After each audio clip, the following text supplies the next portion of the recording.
I've just pressed the record button. We are recording today's NTCA Region 6 Virtual Roundtable.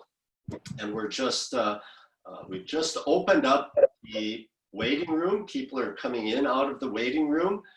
And we are giving them some time to get on in, and you'll find yourselves muted as you enter the waiting room. You do have the ability to unmute yourself. So if you'd like to join the discussion, you are able to unmute yourself. And if you'd like to join in, I'll try to keep track of everything and everybody and everything we want to talk about and say. Maybe you can just raise your hand. I'll bring you into the conversation. I can help you unmute if you have a few troubles there.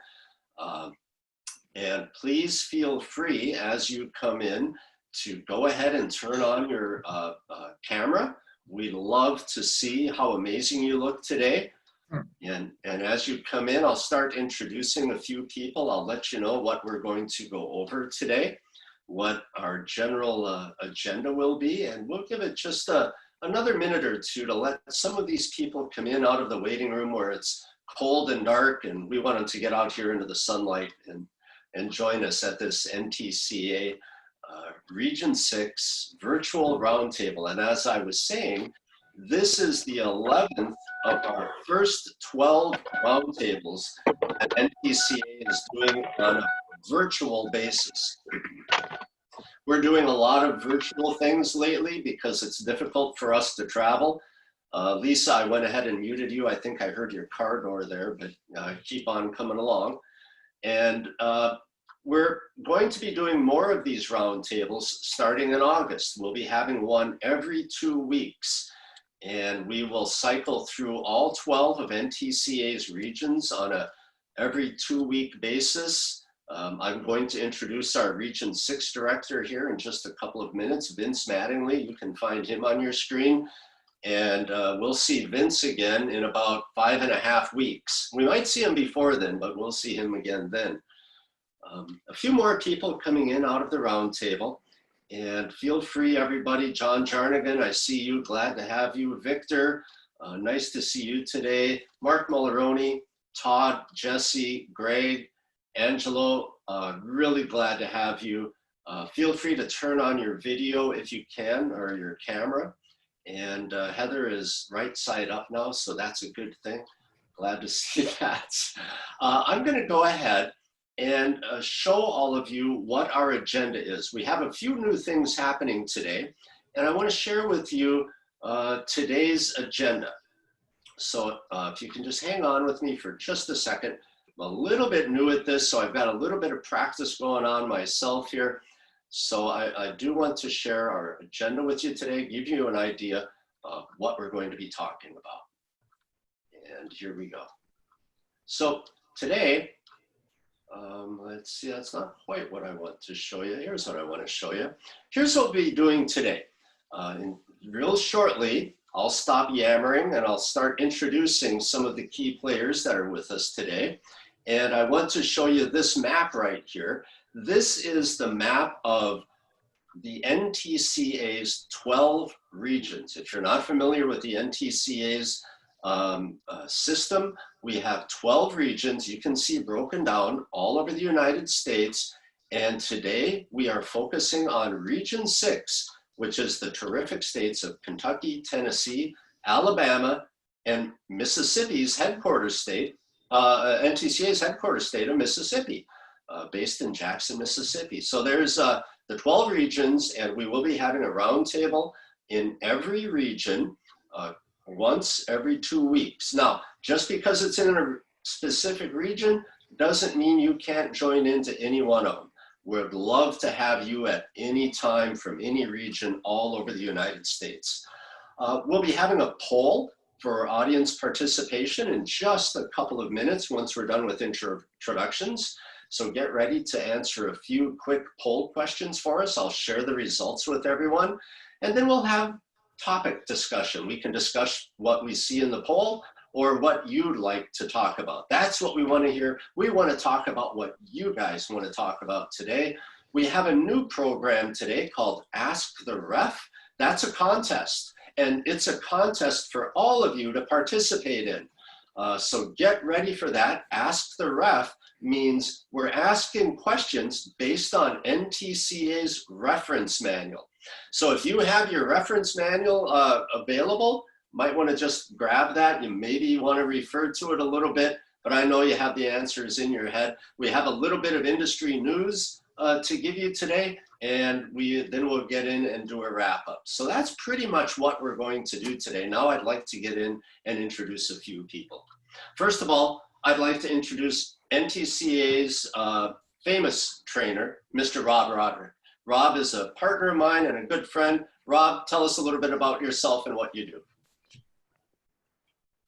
Well, guys, I'm so glad to see so many people coming out. First thing I want to say is thanks for showing up. We're anxious to hear what you have to say. Like Mark said, I'm a trainer. I'm based out of Springfield, Missouri. I've been working with NTCA for 4 years, and I go around doing educational programs and workshops all over the United States. But here lately with the coronavirus, so we've been doing virtual workshops. We have one tonight in Texas. And so if we come to your area with a virtual workshop, make sure and attend. They're really informative. We're doing a program on layout this year, and it's had a really good response.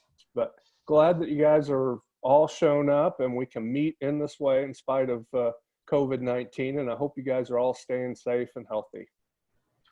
Thanks, Rob. And Rob and I will be doing a virtual workshop this evening, right, Rob? What time is that happening?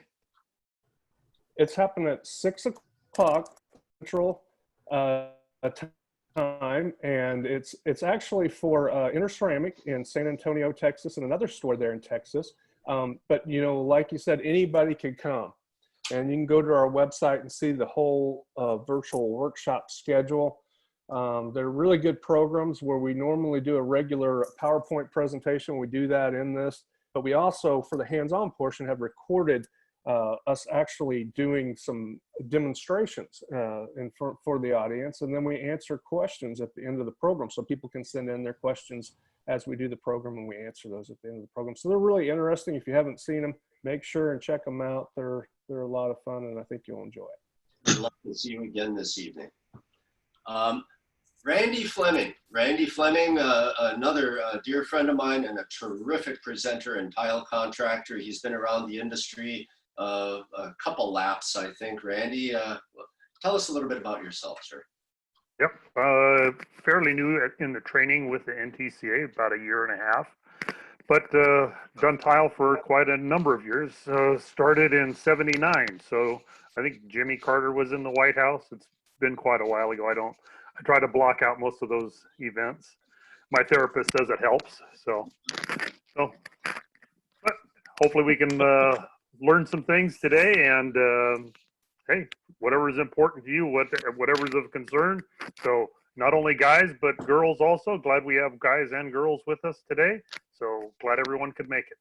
Fantastic. And I want to let everybody know that Randy is also our chat screen moderator for this roundtable. So if you have something you'd like to chat about using your keyboard, it's going to be Randy on the other end of that. And that comes with a little bit of a warning, but he's a nice guy. If you don't know him yet, he'll be gentle on you. So chat any questions that you have to Randy. And before we leave, Randy, I want you to tell everybody where to find their chat screen, because that's going to be important later, right? Yeah, it's not near Chatsworth. Chatsworth is down by Los Angeles, but chat screen's on your screen. So if you just touch your screen, if you're on your laptop, it'll give you a couple different options. You can have your participants, but it also says chat. You click on that, it'll give you a little sidebar there. You can enter, it should tell you who you're chatting with. So later on when we get into our Ask the Ref session, make sure you're on typing it into everyone, your response to everyone, because that'll make a difference on how you play the game. Absolutely. And one other point, as we do have people joining us, please go ahead and make sure that your name is correct and on the screen, because that'll be very important later. Now, last but not least, the man of the hour. I showed you NTCA's map of all of our 12 regions. Today we are coming to you from Region 6, and our regional director is Mr. Vince Mattingly of American Tile Company Incorporated. Hi, Vince. Can you tell us a little bit about yourself, who you are, your company, and what would you like to talk about today? Well, like I say, thanks for having me. The name's Vince Manning with American Tile Company. Third generation. My grandfather started this company in 1968. My dad ran it after him for many years, and then I guess about 8 years ago, me and my wife have taken over, and so far so good. We're pretty much dominantly a commercial company. Got about 14 to 18 field guys, so it's a babysitting job is what I mainly call it for the most part, but it's definitely a learning process all the way around every day. All right, yeah. So you do mostly commercial work, Vince. Yeah, probably about 99% really. 99%, okay. We've got some poll questions coming up, everyone, that I'm going to share with you now. And these might start some thoughts in your head about what you want to talk about. We've got some COVID kind of questions in there, and I know that's something that's a big workaround for all of us today. So Vince, if it's okay with you, I'm going to go ahead and launch that poll. Will that work? Oh yeah, yes sir. All right, let's do that, everybody. I'm bringing up this poll. There's just a few questions on here. I've started the poll. Go ahead and go through these questions. Now, this is an anonymous poll, so I'm pretty sure I made this anonymous anyway. Some of the questions are, you can add multiple answers. Some are just click one of them. There is a not applicable answer. If it doesn't apply to you, that's fine. After you've entered your answers, I will go ahead and share this poll with everyone so we can see the results and talk about anything that you see that's a concern to you. Now, I want to say again that what we're here today to talk about are concerns that you have, questions that you have, technical questions. We have Rob and Randy here to help us answer any technical questions you have. Wherever you'd like to take this conversation, we're here to discuss it with you. And I can tell you that some of the terrific people that are joining us again today as participants from other roundtables, we do have some really great conversations. So the results are coming in. I see all of you are doing a really nice job answering the poll. We're going to give this a little bit more time. I don't want to take up all of our talking time just by answering poll questions, but we're getting close.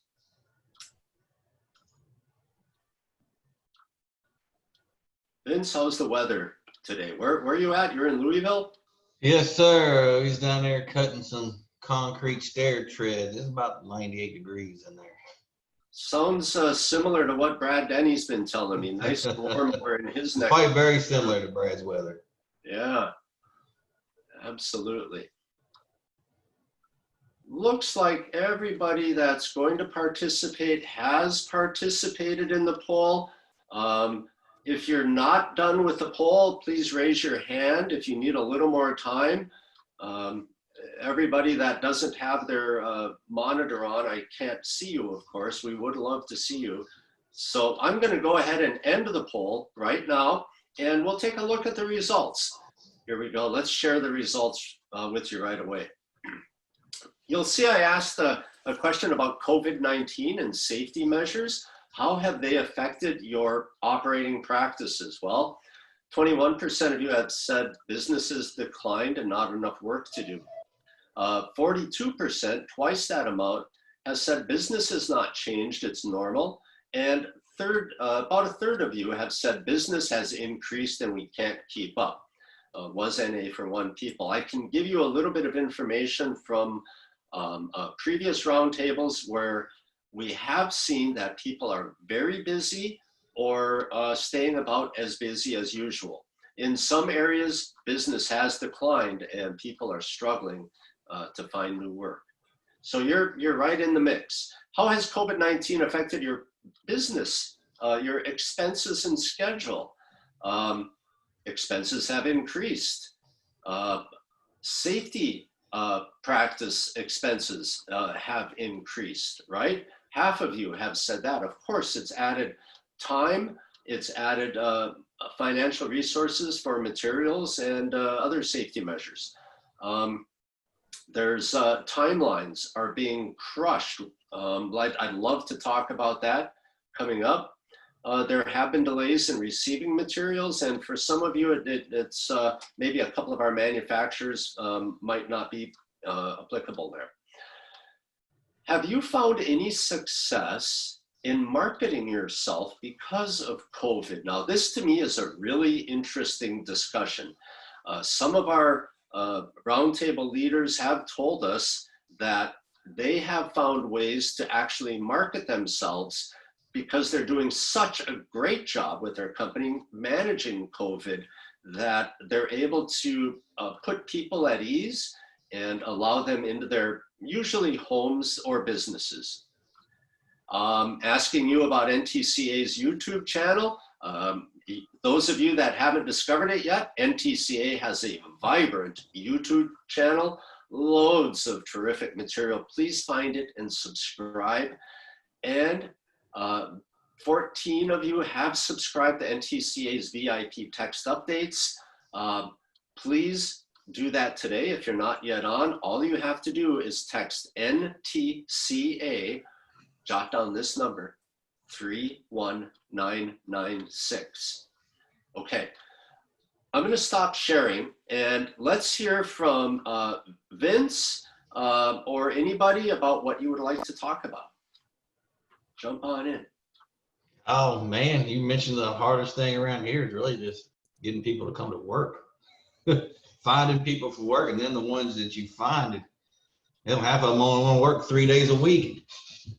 That's my main issue, I guess. Work's out there. Bethany's bidding like crazy, so there's still stuff bidding. So I know there's still work coming up, so that's a good thing. When she tells me she ain't got nothing to do, I'll really start worrying. But I don't know. I still worry about wintertime. What's going to happen this winter? I know we're busy till then, but once fall, winter hits, I don't know what's really going to happen yet. Have any of you other people experienced difficulties with your employees coming into work, being able to work? Is that a problem anyone else is having? We had a few guys that you know, obviously this was back when there was a heightened state, and we might go back, you know, we might revert back into that here in Tennessee. We've had quite a few new cases, and it's continuing to climb, it seems like daily. But, you know, early on when there was an option of trying to stay home and collect unemployment or come back to work, we had some folks that dropped out that didn't want to come back to work and was hoping to be able to get that unemployment. But that being said, we've been doing an Indeed campaign for the past couple of months, and have been interviewing, and we hire, some stay, some go, but we've been able to grow a little bit, you know, by just trying to stay on top of it. And it's a tough process. It's pretty aggravating, but it seems like there's a lot of people out there right now. It's just trying to find the right ones, you know, the right fit. I understand we've heard this in other roundtables. Randy, do you remember, I think a couple of discussions ago, we had a discussion about finding employees and some of the strategies people can use to find and train employees. Yeah, I think we had our group up in the Portland area, and they've kind of got a special situation where they are able to have an actual apprentice program going, so they're able to kind of start generating some people that way. But it's still, I'm sure, just like Brad mentioned, it's still difficult for them to find people. So now they're starting to look outside the box, starting to look for people who are now unemployed and possibly not going to get back to being employed. People in the food service industry, restaurants shutting down. Hey, maybe these are some people we could reach out to see if they couldn't, make a transition in their what they were planning on doing for work. It's a great industry. We just got to get the right people into it. right? Is everybody familiar with the Indeed program that Brad mentioned? Maybe you could tell us a little more about that, Brad. So, and now that you put me on the spot to talk about that, I'm trying to remember if I'm using what the NTCA, their portal, that I think we have a portal for NTCA to be able to find stuff, but I actually had an account set up, I believe, before that. And so basically, you set up your company's account, you can post job listings, and you can pay a fee to have it bumped to the top, basically. And we do find that there is a direct correlation about how many leads that you're going to get based on how much money you're willing to fork out each month. So, I think we're on like a X amount of dollars per day, and we can let it go on as long as we want. We can pause it. But the Indeed's been kind of nice because it has some nice filters. You can set up 10 questions, that they've got to answer. Are you currently breathing? Can you walk? Will you show up to work on time? Do you have transportation? Just some basic questions to see. Oh yeah, they're always yes right off the get-go. Exactly. Weekend that changes. That's true. That's true. I will say that we used to use Craigslist, to try to find people. And after going Indeed, we haven't looked back because we do see that we get at least somebody that's a little bit more technically adept to be able to fill out an actual resume and be able to go through that. So yeah, it's just, but I mean, internally, then I've got somebody's got to review that. Somebody's got to set up a time for an interview, and the Indeed program makes it a pretty easy, but somebody still has to push buttons and type things and then manage that. So I mean, that's just something ongoing that we've been doing to try to continue to find. And then of course, once you get these people, you got to do something with them other than just put a broom in their hand. And so we're trying to utilize the NTCAU as much as we can, and we really don't push the apprenticeship until we see a good track record, right off the bat. We want to make sure they're even going to show up for the next 2 weeks, first of all, and then we start trying to push that education onto them. So so far so good. Like I said, it's it's I don't know what my stats are, but I would say we're 1 out of 5 that contact us is somebody that we're able to, that would be a good fit for us if we can get hooked up. So I think that's a little bit better than it was with Craigslist, because I bet we were That's not bad. 1 out of 5. Yeah. So. Okay, thanks for that, Brad. Anybody else want to comment on that, Amber? Well, I had a question, and it's just maybe out there as far as those who do work in just one location versus those who do traveling. And when they do that, how do they, is it something where they have traveling crews, or do they, have their foremans or top people that go and travel and then try and hire locally? Because we're kind of on the subject of finding talent and installers, and so I'm wondering, is it something where it's just your base crew and single location, or is it something where have you guys opened up with in order to get more work? Are you doing more traveling? Are you staying more at home?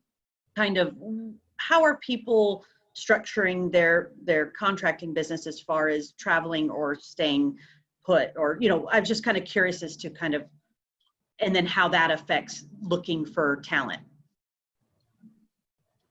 Vince, do you? Yeah, we travel the tri-state area: Kentucky, Indiana, Ohio, Tennessee. I guess the 4 states there. Sometimes West Virginia even. But usually, if we travel, it's my own crews that go. We might pick up some laborers there in that town if we need people to help clean up, pack, set tile up, so the normal guys continue with just installs. But for the most part, yeah, it's our own crews that will travel to that, just because I know that those guys are going to go there, they're going to do what they're supposed to do, and they're going to get it done. Okay. Anybody else have anything to add to that? Or any comments, any advice? All right, Randy is our chat screen moderator. Randy, do we have anything in the chat screen that we have some comments maybe you could bring into the conversation? Well, sure. One of our members or participants is asking about, are our members seeing any growth in the Gptp market? Uh, any additional work, or is it kind of tapering off, or do you see, more projects coming, down the road, or is this just going to be like a little bit of a niche, or is it going to, start overtaking the industry? What do you guys think? Personally, I think right now it's still kind of a smaller niche just because of the cost that it adds with everything we've done. Some with a lot of higher clients like the Caesars Casino and some big office buildings downtown, but that's mainly the only ones that I personally see doing it is big operations.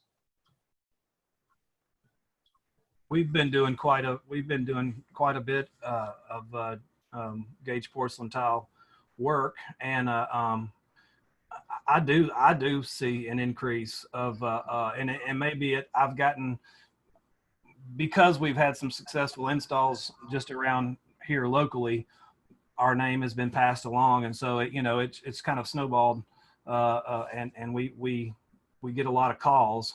I do a lot of pricing. I don't get a lot of jobs as much as from the pricing that I'm doing, but I do think that manufacturers and or I guess distribution. You go into a tile store and you look at the options that are out there. They're doing a good job of selling it, and homeowners. We also do mostly commercial work, and so we're getting a lot of calls from homeowners, and it's hard. That's hard for us to work that into our schedule when we have our when we have our circles that we run in, and I can't really pull this one crew that's actually pretty good, at Gauge Porcelain Tile off to go do this because it disrupts that over there. So I mean, if I can get the training done and raise new people up, I think we could do a whole lot more GPT. So I do think it's catching on. How that's going to look, 1 year, 5 years, 10 years, I don't know, but I would assume that it's probably going to continue to grow. How many jobs do you get out of your bid on that, you think? And that residential. I mean, I see a lot of people interested in it, but like you say, once they see the cost of it, it changes a lot. In residential, I've had to buckle down and come up with some just square foot pricing where I can kick it out rather than, a lot of our pricing is typically we sit down and think through a project. That's what I do, man hours and everything that's going to go into it. I don't do nothing on square foot. Yeah, I've had to actually sit down and think, okay, this is what a shell costs. Okay, this is what, this. I've had to try to condense my estimation just to be able to throw out some early numbers to, so that they can say, oh, that's way too much. I don't want to do that. Yeah, I'm whiffing a lot on the residential. And like I said, I think it's just tire kickers. They see something that looks really cool. They haven't thought in their mind about, the process of bringing in a 1/4 inch thick panel, 5 foot by 10 foot, and trying to stick it in their shower. But on our commercial work, we land quite a bit. We land quite a bit of it. I mean, we have some that get VE'd out, after we throw a price out there, but they're not using it in like real big areas. We did do a lobby, just finished up a office building, lobby, and we got another one coming up. But you got a lot of reception desk faces or break room backsplashes that go up, real high. So I mean, it seems like those specialty places, they're willing to, spend a little bit of extra money, for that really good looking finish. I guess really too, the lobbies that we're doing, we've gotten really in good with a designer, here in town that does a lot of commercial work, and we did one successfully, and so now when she meets with the client, she say, hey, I got a good option here for you, and it's gotten to the point of where we've shown up on a spec, to actually do the job, which is kind of cool to see your name on a set of drawings. But I do think that it's a viable option. It's going to continue to grow, and that people are catching on that, it's a really, really good looking finish. I got a question for you, Brad. I think it was last week at one of our roundtables, one of the members was saying that whenever they get a partial order of Gptp, whether it's on an A-frame or in a flat crate, if they sometimes ended up coming out broken, they'll have broken pieces. They'll have, you know, that hairline that you don't see till you get the piece picked up. And then, you know, then you're waiting to get the next order in. I think he did 3 times. It had to be the 4th or the 5th time bringing the material in that he got it in unbroken. Do you run into any problems like that with the orders you're seeing? I have it myself on the jobs I've done. I haven't had that. Except the pallet I dropped and I broke half a dozen pieces. But other than that, we don't need to go there. I mean, I really, really, really speak to the issue of risk on the front end with a client about it, and that, you know, if we're going to do this project, I'm going to go pick up the material directly from the distributor. You know, I don't want too many hands, you know, having to mess with it. We've had to look at some shipping options a couple of times because they didn't have local distribution here or whatever. And, you know, like one in particular where we did have to have a third party come in and get some material to it. It was too far away for us to actually go get it. You know, we unwrapped it. You know, we looked over all of it. There had been an issue, and it was actually from Italy. But on the front end of that project, it was a ton of cuts all the way around. So it just worked out to where those pieces where we had damage, it was still going to be usable for us. I mean, of course, we leveraged, you know, what we had there with picture evidence and everything else to help ourselves out a little bit. But for the most part, the distributors that we've been working with, they've got a really good system, and we haven't had any problems. Now, I do need a better trailer than what I have to go pick it up, and that's currently in the works of figuring out what to get and what kind and everything. But you know, we've had to invest in a little bit of material handling. We've done a little bit of 12 millimeter product, which is, you know, it's more like a slab guy type of install. But, you know, we're just trying to move forward and prepare ourselves for that eventual time when, you know, 2023 or 2024, when, you know, more than 50% of our installs are gauge porcelain tile. Maybe that won't happen, but if not, I'll have some cool tools. Yeah, that's interesting. And Randy brought that up from our Region 10, I think, roundtable, where there was some breakage on small jobs, and it was frequent and frustrating.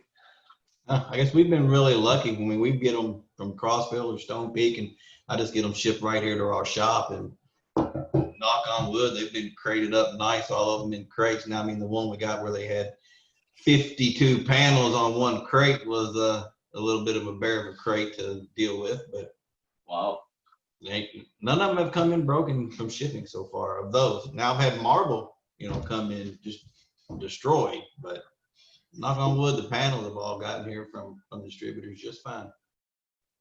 And I'll say too that the material handling aspect of it, I mean, even if you've got a good suction cup rack and maybe you got a forklift, you know, with a gravity clamp or whatever, you know, that doesn't always really translate over to your job site conditions. I had to get like a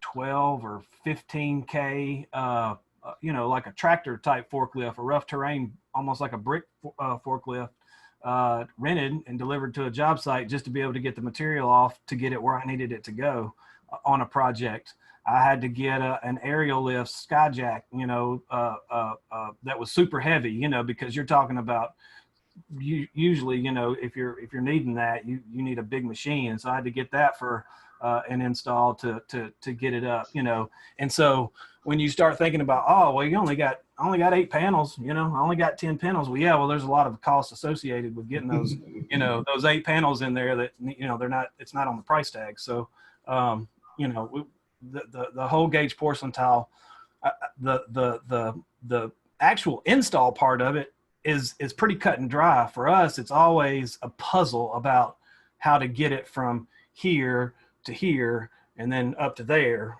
you know, in one piece. So it's kind of a fun part of it, though, you know, thinking those things through and then seeing them come to fruition. Yeah, and hoping they all get there safely, because when one of them breaks, it just costs you. That's right. That's exactly. Yeah, well, I'll tell you from personal experience, moving them from the first floor to the second floor through a stairway that has a turn. You know, you can do it. You can do it. I did probably about 20 panels and carried them all upstairs by hand, you know, and it's just, you can do it, but boy, I'll tell you what, it can be a logistical nightmare. It could be dangerous too. Yep. That's true.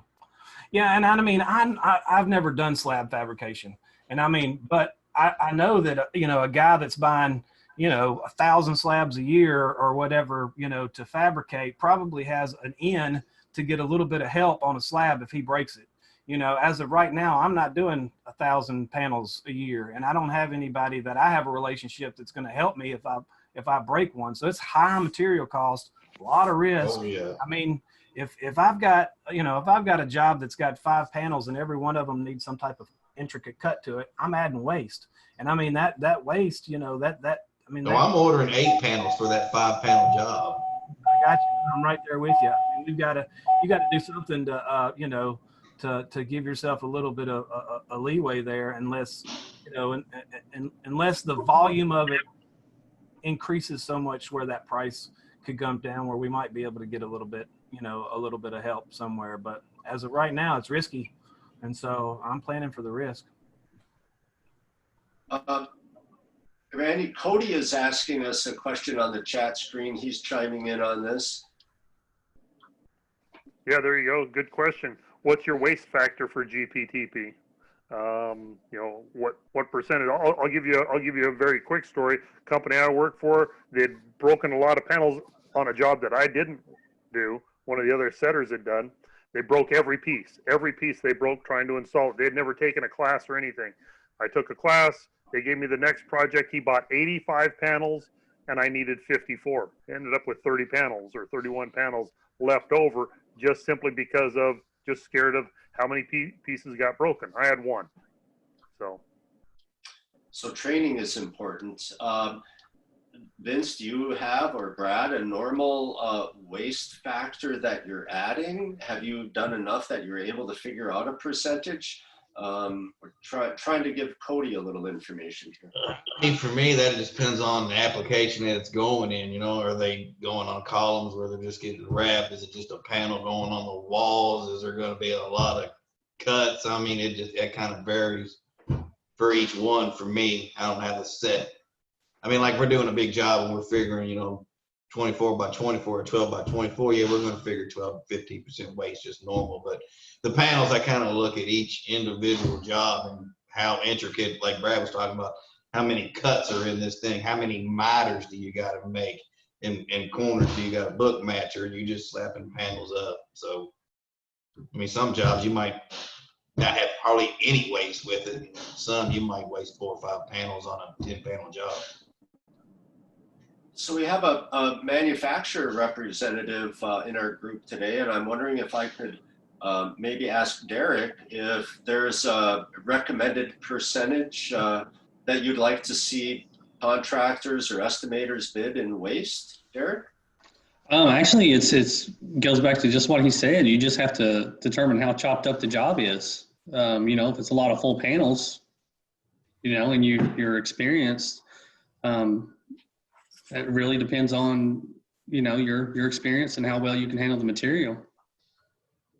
Okay. So I think it's almost a, you know, just kind of a trial and error kind of thing for a little while.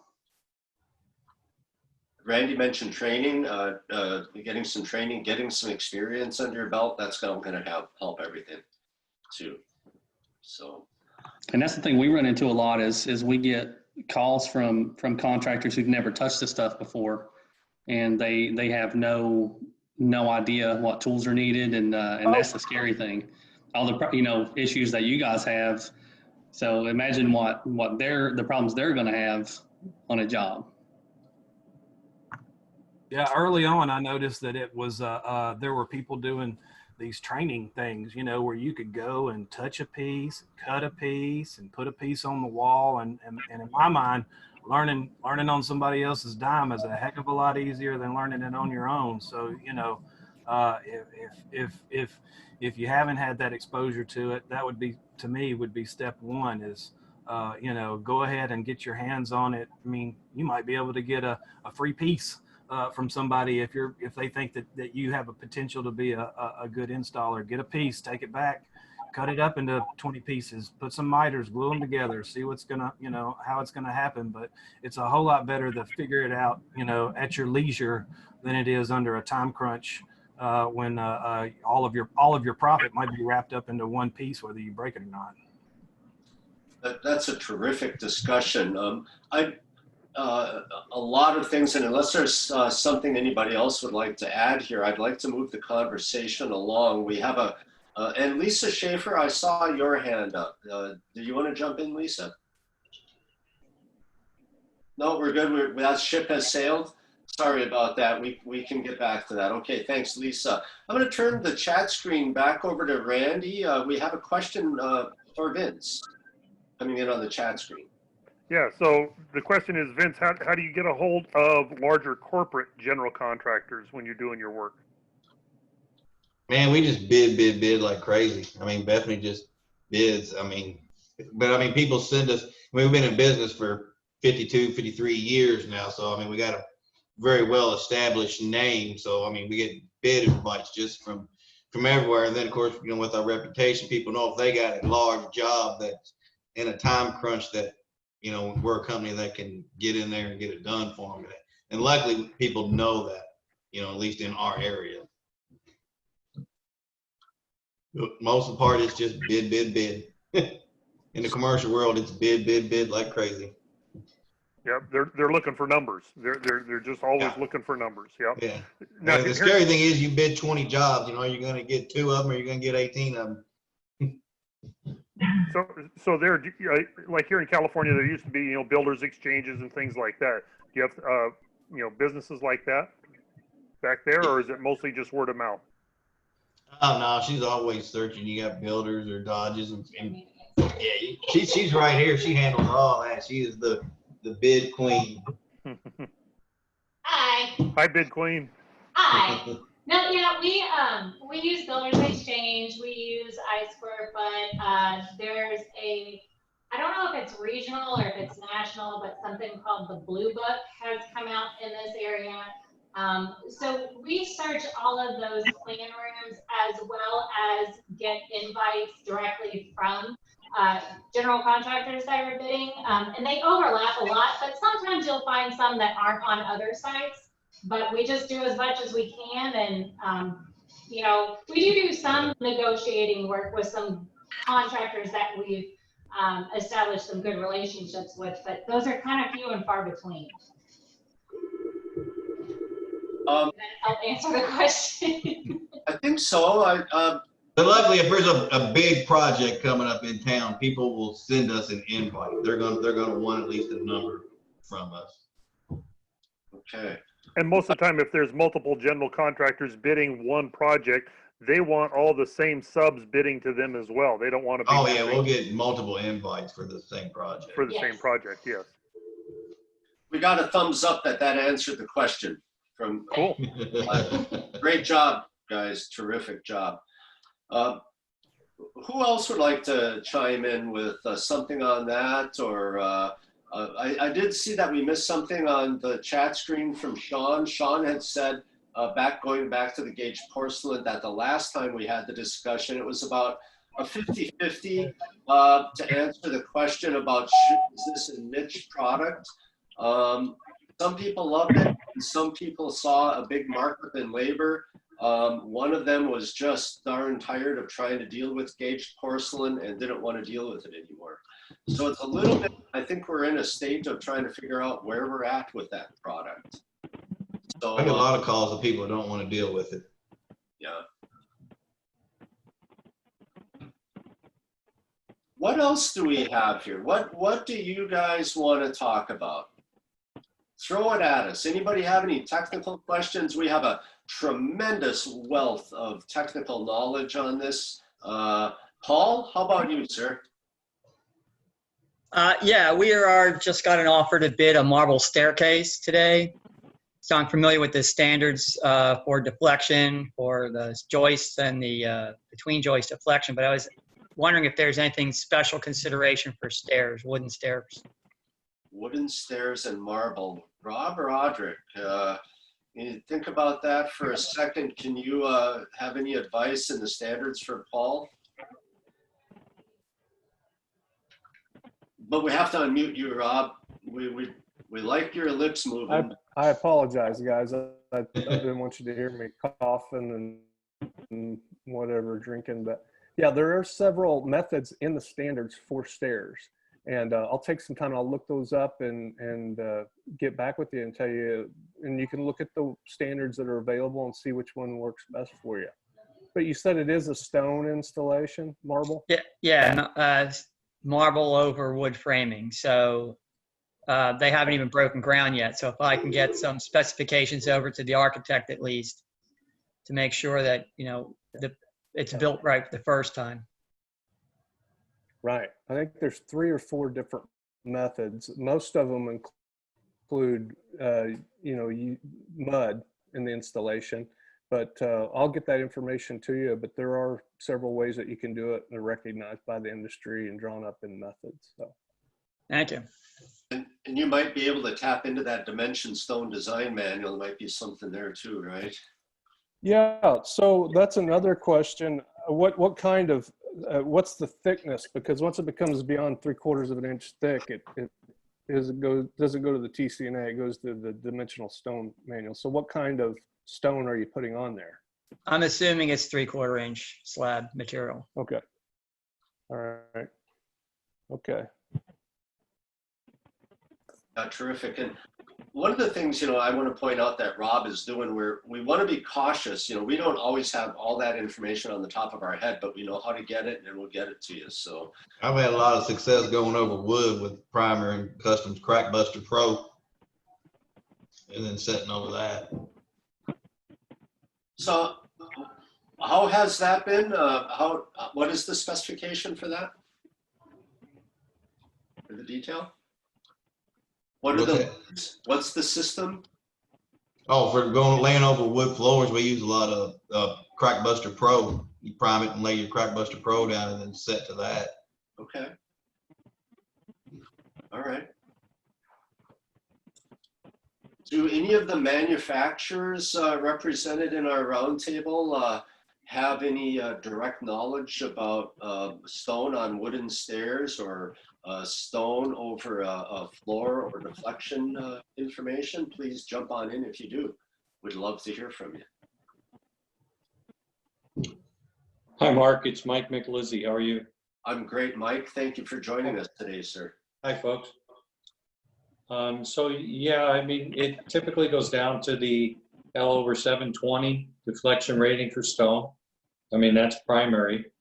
And on stairs, I think it's even more important to have some good bracing because you're going to get impact.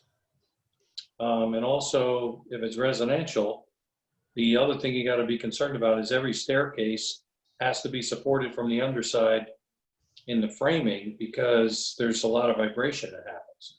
Some of you have probably seen tile break at the bottom of a staircase out in the hallway because of the staircase putting weight on the framing over time, creeping. And then you got forced air heat that also is a big factor in expansion and contraction. So all those things have to be taken into consideration. So as long as you get the L/720 and you have enough layers of plywood and put down a membrane, like Vince said, you could put down different types of crack isolation membranes. That's a good way to go, and use a good quality thin set. Another critical factor that I always harp on is, make sure you have enough movement joints at all the changes of plane on the staircase. And that's also going to help you keep everything intact. But the method of using mud and wire, that's a pretty good method. And that kind of isolates it from the staircase and gives you a lot more support because you have the mud there. Hey, terrific information, Mike. And I think that's what Rob was pointing out to, and Randy, I think, found it in the handbook. Did you have the detail? We're being asked, what was the number of that detail, Randy? S151. Yeah, that's a good one. Yep. So thumbs up. I have one question for Mike. So at change of plane on the stairs, that would be on the inside, but at the where the riser meets the tread at the bottom. Would you also do it like in an exterior installation where you do it on the top of the where the tread meets the top of the riser? Would you make that a movement joint as well, basically at the top and the bottom of each riser? Not through the mud, but between the tiles I would. Okay. Yeah, because you're going to need the strength of the wire wrapping around the nosing. So I wouldn't cut it there. But you got it right. At the bottom, where the riser meets the tread, that's where I would put the joint.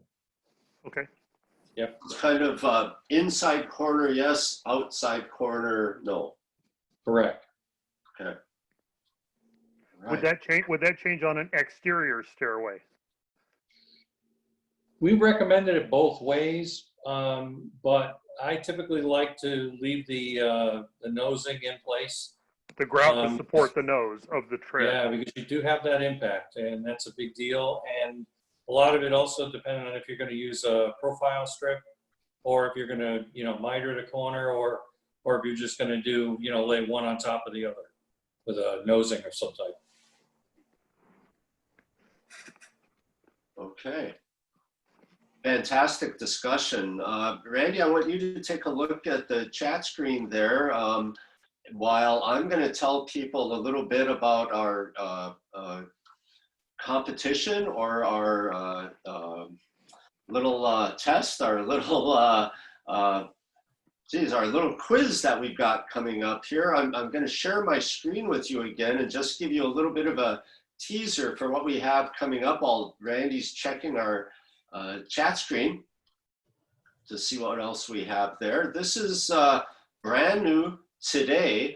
I mentioned it earlier. This is our Ask the Ref quiz. This is brought to you by Custom Building Products, our sponsor for today's roundtable. Thank you very much, Custom Building Products, for doing this for our NTCA's roundtables. This is terrific. It's exciting. It's brand new. And what you're looking at here is a list of items that Custom Building Products will be sending the winners of our Ask the Ref questions. We've got 2 rounds of questions coming up in just a couple of minutes, and we'll get back into that. Let's get back into the discussion a little bit. Randy, did we have anything else on the chat screen, or does anybody else have any other questions that they'd like to jump into here? Yeah, Paul was just looking for the method number, so I've sent it to him. It's S as in Sam 151. Okay. And in the 2019 book, it's on page 285. Okay, great. Fantastic. Cody, it looks like you're dialing in from your job site there, Cody. What do you got going on? Yes, sir. So this is, here, let me turn around. This is Grant. He's a young worker with me, and we're actually fixing a new heat floor. So we've installed the floor, we installed the mats, and everything went swimmingly. Another company came in, they installed the floor, it went well. Then they had to pop a piece of tile and took a grinder and just cut, Jesus, I don't know, 7 wires or so. So we're fixing it, and we got it fixed, we got it corrected. So now we're just breaking down the thin set so they can put new tile back on top. Wow, okay. So did you do the electrical repair? Is that what you said? Yes, sir. See, I'll show you guys. Yeah, give us a close-up. See if I can. So it's actually not ideal if this is the case, but they took a grinder and just went whoop, whoop, to try and take that piece out. So yeah, we went in and we did all the repairs, and now there is a working mat. Wow. So a lot of time, a lot of labor, but in the long run, it'll save them, dozens of, a couple $1,000 bucks. So that's what we're here for. Boy, great job. Thanks for sharing that with us. That's a really important thing to know about, not to make that damage. Yes, sir. Yeah, if you ever deal with new heat mats and wires, never use a grinder. You got to have the surgical fingers working over those, yeah. It's funny you say that. As a matter of fact, yes, sir. That's exactly what you need to have. For sure. Terrific. Randy. Yeah, so that reminds me of a job that I did, a health club, and it all had a topical membrane on it. And it was about a year, just under a year afterwards. Well, the health club had hired out for another company to come in and regrout it because it was just cementitious grout in a health club, and the joints were low. So they went in there with grinders and cut all the grout joints. And I told the guy, and it was the same general contractor that was there overseeing the work. I said, you know, you just voided your entire warranty and all of the membrane that we did by doing that. And it was just mind blowing. They didn't think that part through. And now they've got, I mean, they spent, this was a repair to begin with. The first installation failed. We were hired to go back in there, fix it. We fixed it all, topical membrane, everything to keep it out of the entire system because that's where they had the issue with. Metal studs rusted up, 2 foot up. They were rusted out after about 5 years being open. So did all that, and then they went in there and thinking they were helping and cut all the membrane right underneath the tile. So people got to think. Got to think. Sean, I saw you had a question in the chat screen. Did you want to get into that discussion about force majeure? I know we discussed that the other day. Taking a little bit of a turn here.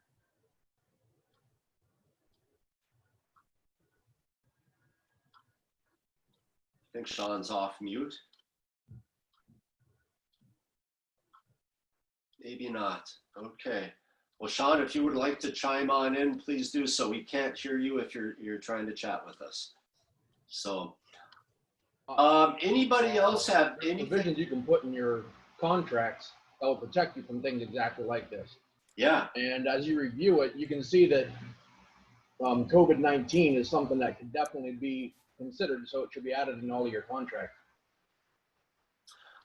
Sean, please go over that again. Explain again briefly for everybody. I'll try to paste the link into the chat. Go ahead, sir. Oh, Sean had a great point there that it's a, if you're not familiar with force majeure, it's a something you can put in your contracts to help protect you from situations. Does anybody else have any experience with doing that? Yeah, he just posted that on your chat screen. So if you guys look at that, he'll have the link right there. But I think I'm trying to remember back what it was about, but it was about basically having a schedule forced down your throat from a general contractor, and yet you have these other issues at hand. COVID, now you got to separate your crews, only one crew there, maybe instead of 2 or 3. So many different things that could force you into a bad position schedule-wise, monetary-wise. And so including that language could help you with your proposals to and your signing of contracts.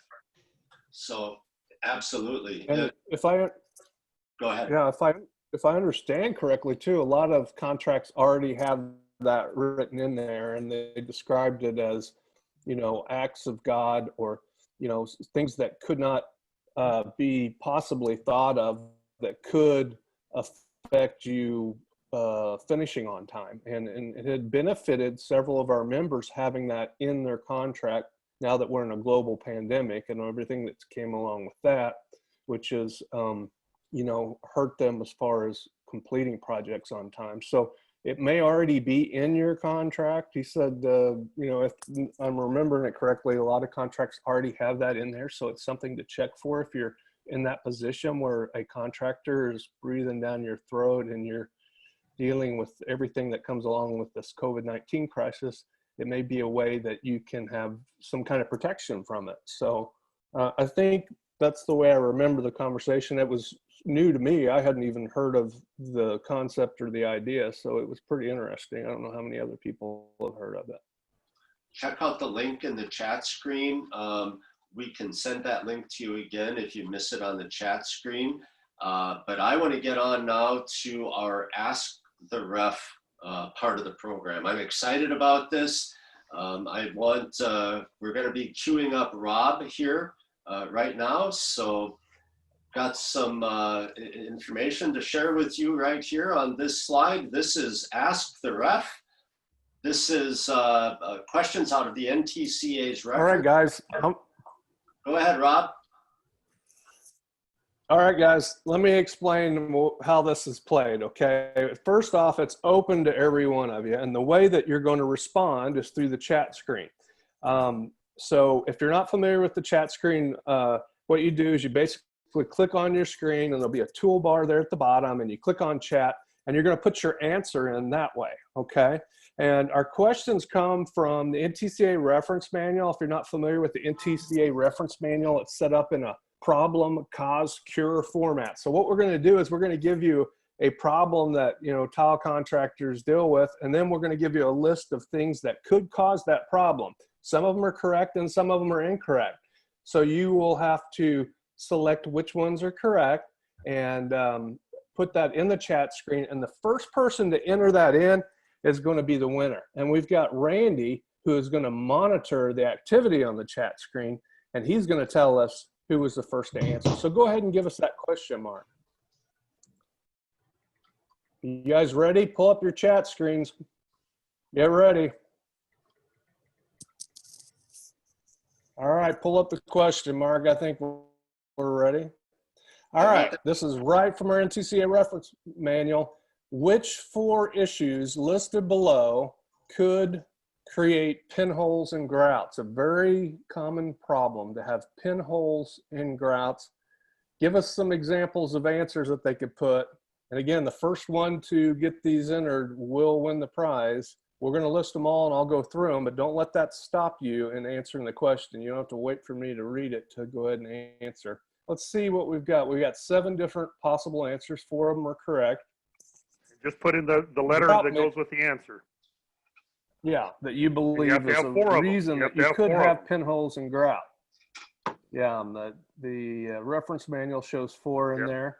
Yeah, so you got to get you could got to be give grouting me mix is just too the wet. letters. Just the letters. I don't want you to type out what it is. Just type the 4 letters to the correct answers in the chat screen. I've got a lot of people typing in the problems or the reasons. Let's see. I got. I think I've got it already. I got it. We got our first winner. Who do we got, Randy? Okay.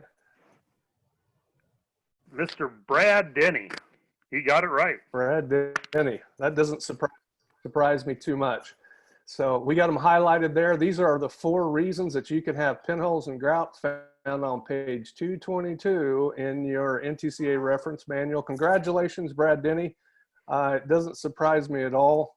You know so much stuff about the reference manual and the TCNA, and to select a prize. And thank you, Custom Building Products, for being our supporter and providing those prizes. So I'll tell you what, it was everyone close. else for attending. I'll tell you, it was really close. As soon as Brad's came in, I had Paul and then Cody right after him. Just boom, boom, boom. So it was so close. So quick hands, Brad. Yeah, terrific, terrific. All right. Well, that does it for that round of Ask the Ref. Randy, you've got a question for us to do the second round? Yep, we get to go to round 2. So for round 2, we're going to pick one of our participants through a random number generator, and we're going to take a look here. Let's see if I've gotten my link here for who our participant is going to be, and this is going to be for the same prize, for the same list of prizes. So now let's take the look, and we are finding out the person playing today is, oh, it's Paul. Paul today. Paul is our next contestant up for round 2. So Paul, if you're not muted, make sure you're not muted. We're going to ask you some questions here. We're going to see if you can get the answer right on this.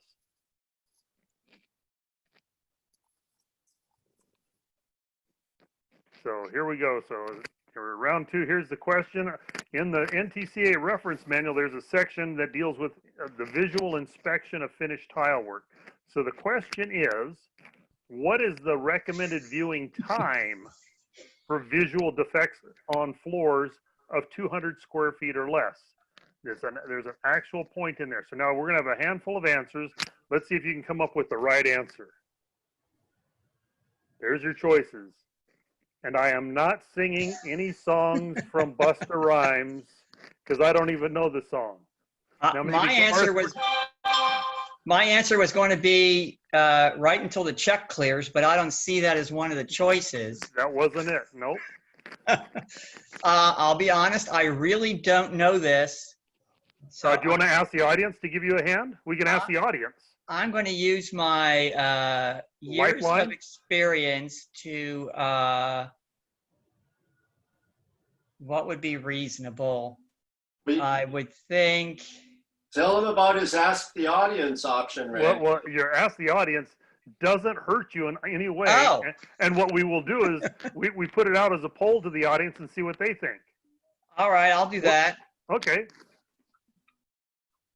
There's the poll for the audience, so everybody can chime in there, and we're gonna, everybody can put the time it takes for Randy to sing this Busta Rhymes song, but that's not going to help you at all. So, Right. But let's see what the audience does and how that helps once we get the poll results back. So as they're thinking about this and punching in their answer, Mark will be able to send us back with the poll results, and we'll see if that can help you one way or the other. All righty. Because obviously it's not going to be G, right? Because if I don't know the lyrics, I'm going to have to learn the lyrics before I can sing it, right? And I'm really not that good with singing, so we'll start with that. I don't think it matters if it's a floor or a wall or both, because we're looking for the time. So I think we've just taken it down to 5. 2 minutes. Does 2 minutes seem long to you? It does. I'm thinking it's. I'm thinking it's A.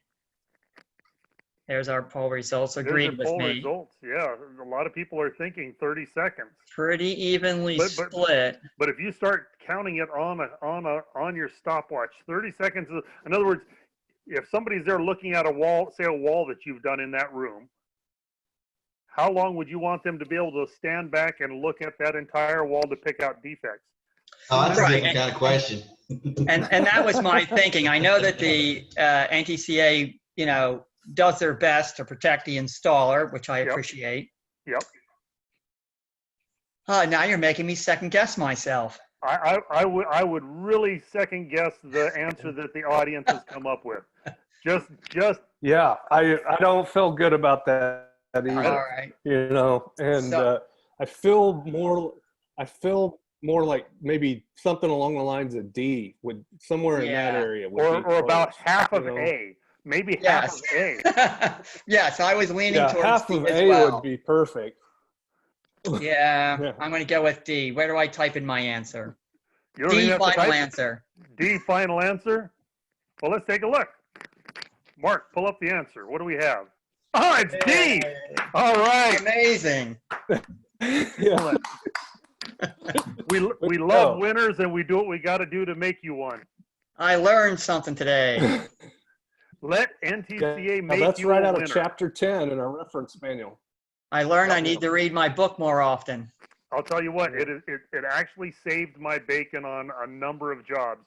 When they find out they don't get to stand back there for 30 seconds to look at one wall, if it's a visual defect and they stand back the 36 inches or whatever it is, and they're standing back and looking at that wall, if it's an obvious visual defect, they should be able to pull it up in 15 seconds.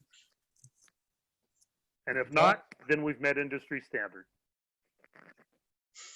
Okay, terrific. Congratulations to Paul. Congratulations to Brad. We are going to be sending you this, we'll email you this from Custom Building Products, and you will select the item that you want, and we'll give you the instructions on how to claim your prize.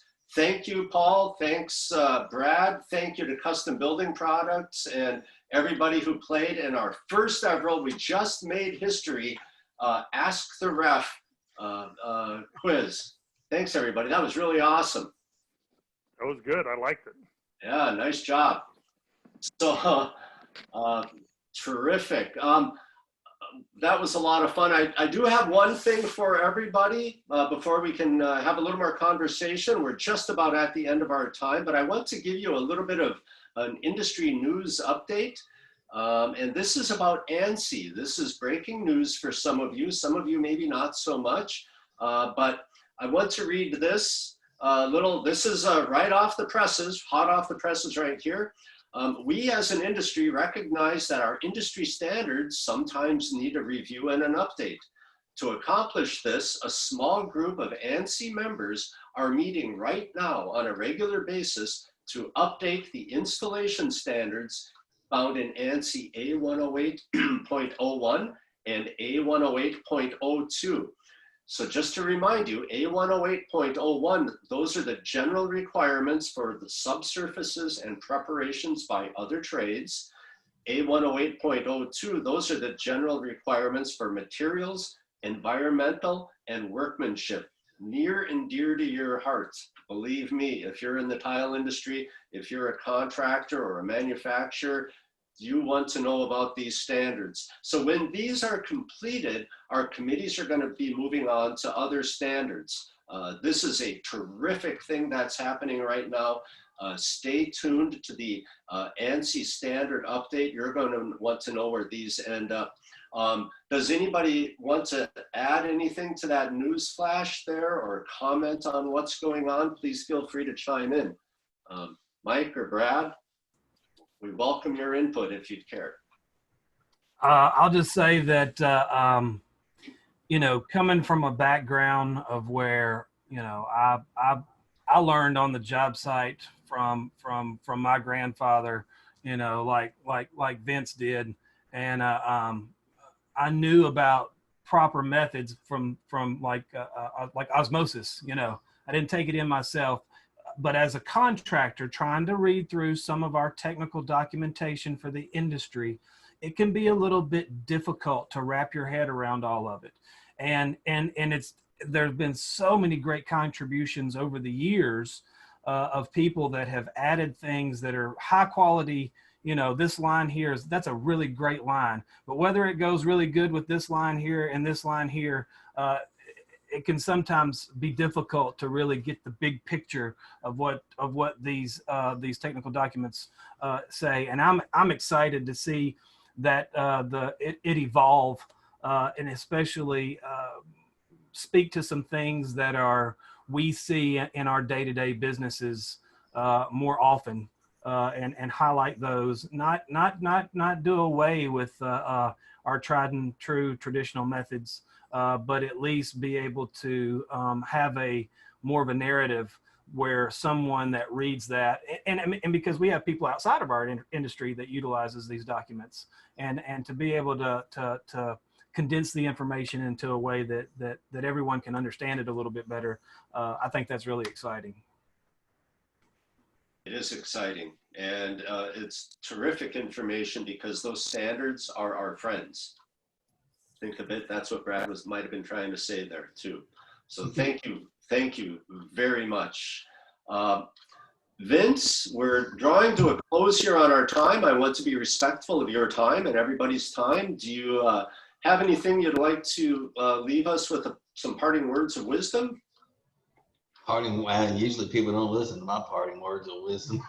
No, but I mean, I appreciate everybody's time and thanks for having me. I enjoy this opportunity here and look forward to it. Hopefully we can all meet in person here sooner more so than later.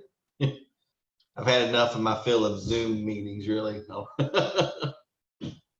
I like when we could all meet and have real roundtables, and we were there. Yeah, and we do have a question here. We're wondering who our contractor members were on this call. So not everybody has their camera up and rolling, but if you're a contractor member and we can see you, can you raise your hand, please? Well, we've got, there we go. We got, there, go ahead and turn your camera on. Terrific. Awesome. If everybody could turn their camera on, and I'd like to ask you a favor, if you're able to turn your camera on before we close, I'd like to get a snapshot of everybody who participated today, and maybe I can splash you around on social media a little bit. So I'll give you a countdown and let you know when to look good. Mark Albonetti, he's always looking great. Yeah, a little heads up for that. My dust-covered concrete tank top. We were down there cutting treads in 100 degrees. Hey, Vince, you're the real deal. Okay. All right. So everybody, I'm going to give you the count of 3. Cody, you guys ready over there? On the count of 3, here we go, everybody. 1, 2, and 3. I got to do that one more time. I slipped on the button. Here we go, one more time. So 1, 2, 3. Hey, that was awesome. Vince, thank you very much. Terrific job. Thank you. Stay nice and cool and hydrated out there in the heat. Everybody, thank you for attending today. We appreciate your time. Rob, Randy, great discussion. All of our manufacturers, our contractors that attended today. We will have another roundtable coming up later this week. Please register, return often, and watch for us every 2 weeks beginning in August.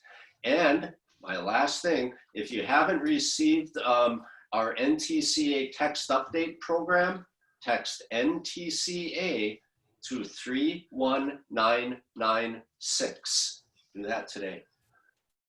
Anybody have anything else? Wash your hands. Wash your hands. Wash your hands.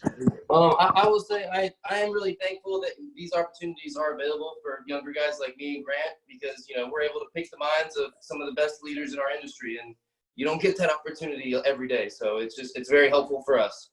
So thank you everyone. Cody, thank you. Spread the word. Let everybody know they shouldn't miss these. All right, everybody. Vince, thanks a lot. We'll see you next time. Yes, sir. Thank you, Vince. Thank you, guys. Thank you, girls. Hey, guys. Bye. Bye.